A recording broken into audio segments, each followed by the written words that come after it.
Let's talk about collagen or collagen peptides or the collagen supplement industry.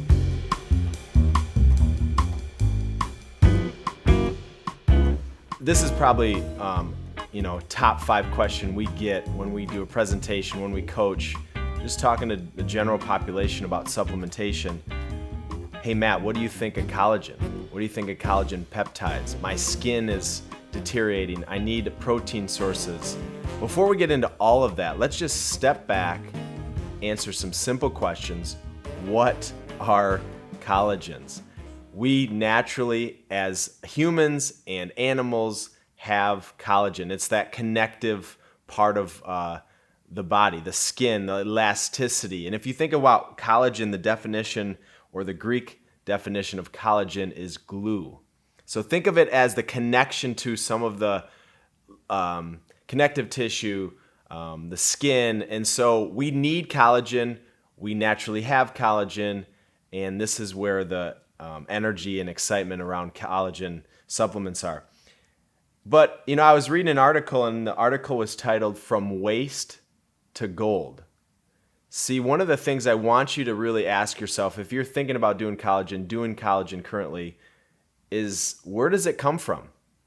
One of the principles we teach is the source, and I think most people don't really know or understand where most collagen supplements come from.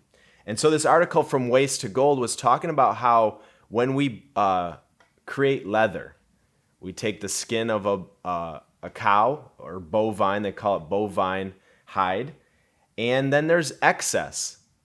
Because when you're making a leather couch or making a leather jacket, you don't use the whole hide, you cut what you need and then the rest is waste. Well, what we found out is we can use that waste to create many different things. You can make film, you can make gelatin, or you can make collagen peptides.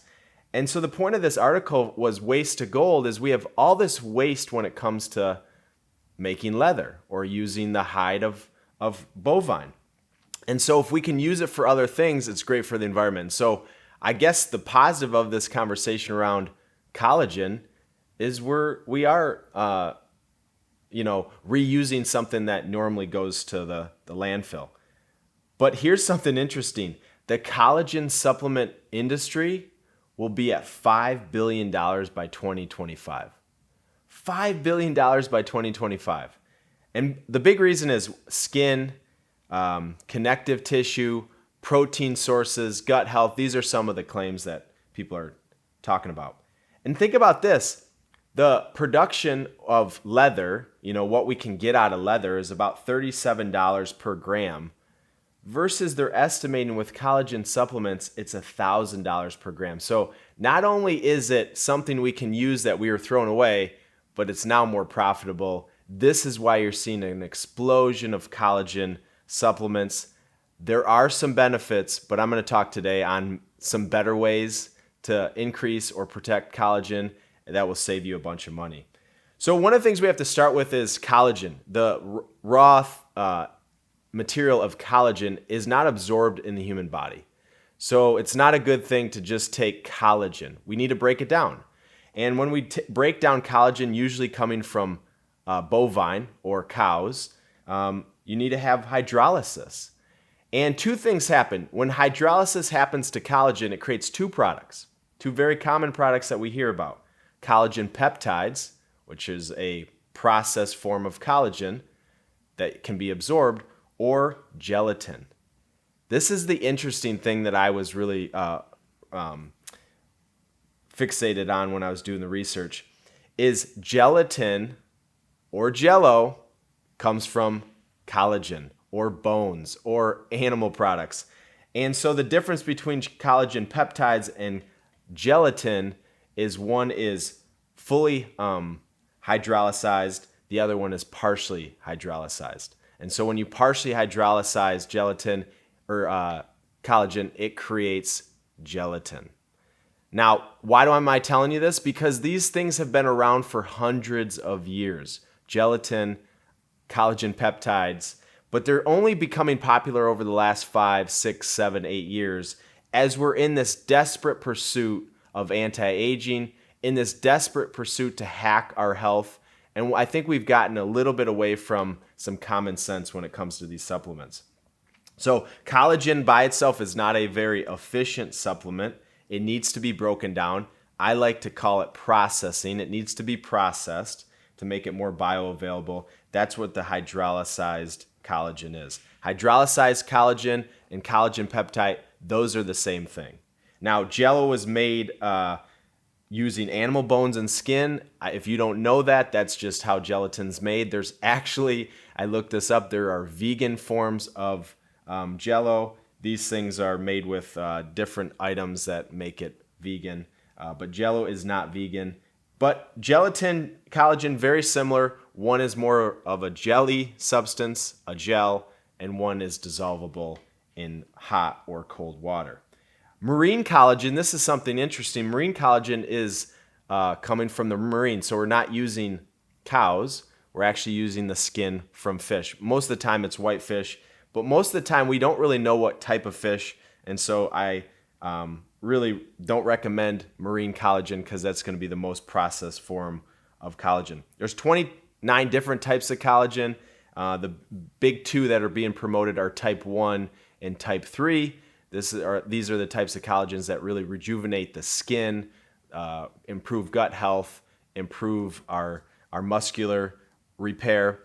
But, to break it down, collagen's a protein. We've been promoting protein powders as a society for 20 plus years. It's very profitable.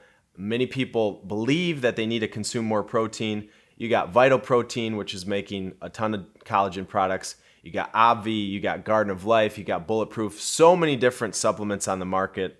I actually went through a health food store today and looked at some collagen. This is collagen powder. And one of the things I really, again, common sense, I don't know about you, but I like to cook. And if I took some animal skin or animal bones and I had to make it into a powder that dissolved in water, I think we would recognize it's not going to be easy to do. And by the way, it doesn't have a flavor, it's white. And so just looking at it, we start to realize this is something that's extremely processed. Might not be something that we want to overconsume. There's tablets, there's powders, there's liquids, there's gummies, and there's two different sources: bovine, cow, or marine, which is going to come from fish. Now you're starting to see this terminology called vegan collagen. And what is that? Vegan collagen is actually a concoction of whole food supplements or whole foods that are turned into supplements that kind of are the precursor or the things that promote collagen production. So they aren't necessarily collagen, they're foods that promote collagen production. Again, I'd rather you eat real food than something dried into a tablet, but those are some items out there. I just want to give you the landscape. One of the things that I really try to share is I haven't consumed a protein powder or powders or supplements in general in 10 plus years. One of the things I found when I consume protein powder, whether it's plant, whey, collagen, is I just don't like how it makes me feel long-term. Digestion, the taste, all that kind of stuff. I'd rather just eat whole foods. So that's kind of my first step today. But when you think about, the collagen powders, one of the things that people don't realize is if you don't have enough vitamin C, and this is critical, vitamin C, if you're deficient in vitamin C, it's virtually impossible to synthesize or break down collagen peptides. And so what you're seeing in these supplements is another additive, another supplement. They're putting the vitamin C in those collagen peptides so that absorbability is better. Again, you're hearing bioavailability, that's the buzzword. But again, it's something to know. You need vitamin C if you even want to break those things down. Another reason why we don't recommend these powders is because digestion doesn't work that well in isolation. You need more to the party to break things down than just taking a powder. When you think about foods that are high in collagen to begin with, eggs, meat, chicken, you can make or buy bone broth, fish, especially when you're eating the skin. And so there's so many foods already that have collagen that we don't have to take through supplements. The other thing is one of the number one things that's the precursor for collagen, especially in the skin, are foods with the color green or chlorophyll. Spinach, kale, Brussels sprouts, algae, wheatgrass. These are things that are really going to be precursors for helping collagen production and also decreasing the elimination of collagen production. So those are some of the interesting facts around how to get it from a natural source. But when we think about other foods, you think about oranges, red peppers, kale, Brussels sprouts, broccoli, anything rich in vitamin C. These are going to naturally help to stimulate and produce collagen in the body. Without having that vitamin C, like I said, collagen peptides are not synthesized. So when you think about why are people taking it, I think hair, skin, nails, especially ladies worried about their appearance, their skin, more wrinkles, dry skin, lack of nail growth, lack of hair growth, maybe thinning hair, gut health. You hear that with collagen, gut health repair and leaky gut. So those are some big reasons. But again, if you follow any of our stuff, there's so many different ways to improve gut health, and there's actually better ways to improve hair, skin, and nails. And so as we kind of talk about this, I wanted to show you. So if you're listening today, I have this cup of water, and this is collagen peptides, unflavored. I especially don't recommend flavored anything. It's usually artificially flavored. But I'm going to take about a tablespoon of collagen peptides, and if I put this in water, you can see that it dissolves very quickly. You stir it up. It's pretty flavorless. And so when you're asking, how did this become such a buzz, such a trend? I believe it's because it's so convenient and easy. But one of the philosophies I try to teach everybody that's trying to have peak health, peak performance, trying to age well, is when we get too caught up into finding things that are so easy, later down the road, things become hard. And I think one of the challenges that we have is we all want more convenient, we all want more efficient, we all want easier. And so when the marketing's good, when it sounds, like, wow, this is the next best thing, we jump at it. But I will just tell you, from all the years that I've been doing this, if we want the best results, if we want to do the best thing for us long term, it does require a little bit more work, and we can do it in a way that's very simple. And so one of the big messages is eating foods, and we got to use common sense. Does this make sense that I took a cow hide and turned it into a powder that dissolved in water?